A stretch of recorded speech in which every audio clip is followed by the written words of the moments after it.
रात गिर गइल झुलानिया सुताई में सरसों के कटाई में ना। रात गिर गइल झुलानिया सुताई में सरसों के कटाई में ना। कटाई में ना हो कटाई में ना। कटाई में ना हो कटाई में ना। चूड़ी फूट गइल पूरा ई कलाई में सरसों के कटाई में ना। चूड़ी फूट गइल पूरा ई कलाई में सरसों के कटाई में ना।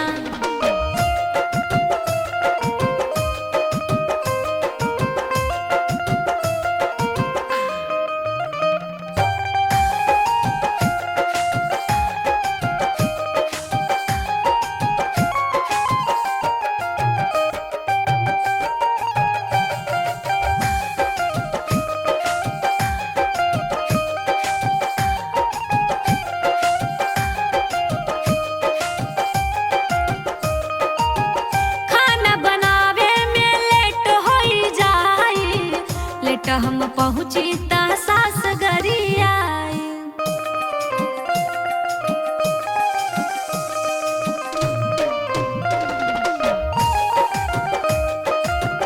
असमन करे की माई के चली जाई।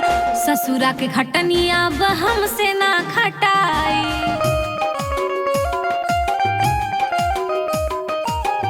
आखी लागी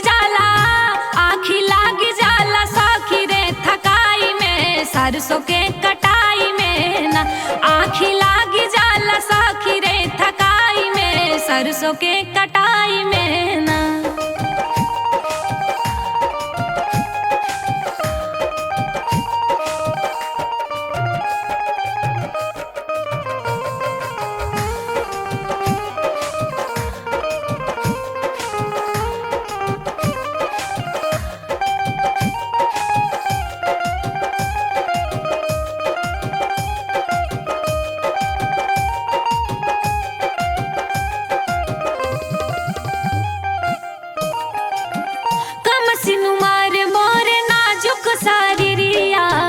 ससुर भसुर रोज करावेले खटनिया।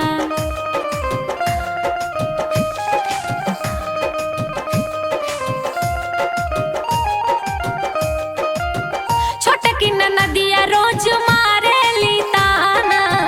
बड़की जेठानी देख के छीन लेली खाना।